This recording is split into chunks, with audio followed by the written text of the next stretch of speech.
মুখ্যমন্ত্রীর মালদা সফরের দিনেই দক্ষিণ দিনাজপুরের বংশীহারি পঞ্চায়েত সমিতিতে বড়সড় রাজনৈতিক ধাক্কা।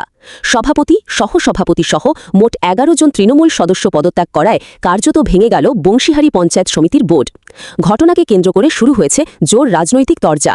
পশ্চিমবঙ্গ সরকারের মাননীয় মুখ্যমন্ত্রী শ্রী শুভেন্দু অধিকারী মহোদয় পশ্চিমবঙ্গের খুব ভালো কাজ করছে এবং উনার এই কাজকে আমরা ভালোভাবেই নিচ্ছি এবং সঙ্গে সঙ্গে এটাও যে আমরা স্বইচ্ছায় আজকে পঞ্চায়েত সমিতির ১১ জন আমরা পদত্যাগ করলাম।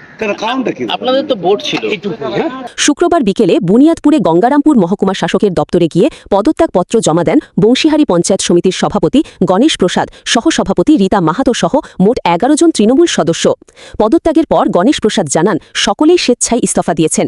পাশাপাশি তিনি দাবি করেন বর্তমান মুখ্যমন্ত্রী শুভেন্দু অধিকারী ভালো কাজ করছেন, তবে এর বেশি কোনো মন্তব্য করতে চাননি তিনি। এদিকে বিজেপির দাবি পঞ্চায়েত সমিতির সভাপতি সহ পদত্যাগকারী সদস্যরা দুর্নীতির সঙ্গে যুক্ত। কিছুদিন আগেই গণেশ প্রসাদের বাড়ি থেকে ত্রাণের ত্রিপল, শাড়ি ও শিশুদের পোশাক উদ্ধারের ঘটনাও সামনে এসেছিল বলে দাবি বিজেপির।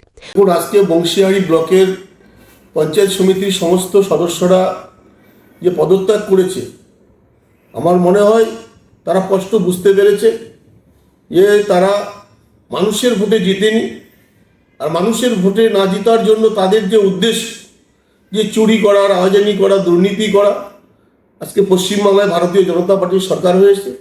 তারা স্পষ্ট বুঝতে পারছে এই সরকারের আমলে চুরি করা সম্ভব নয়, আর এখানে দুর্নীতি করা সম্ভব নয়, কাটমানি খাওয়া সম্ভব নয়। আর সেই কারণেই তারা নিজেরা বুঝতে পেরে এবং বিগত দিনে যে একাধিক দুর্নীতি করেছে সেই দুর্নীতির ভয়, সেই কারণেই তারা আজকে পদত্যাগ করেছে। এটা করারই ছিল, কেননা মানুষ চাইছে না তারা ক্ষমতায় থাকুক। তবে এই বিষয়ে এখনো পর্যন্ত মহকুমা বা জেলা প্রশাসনের কোনো আধিকারিক প্রকাশ্যে মন্তব্য করেননি।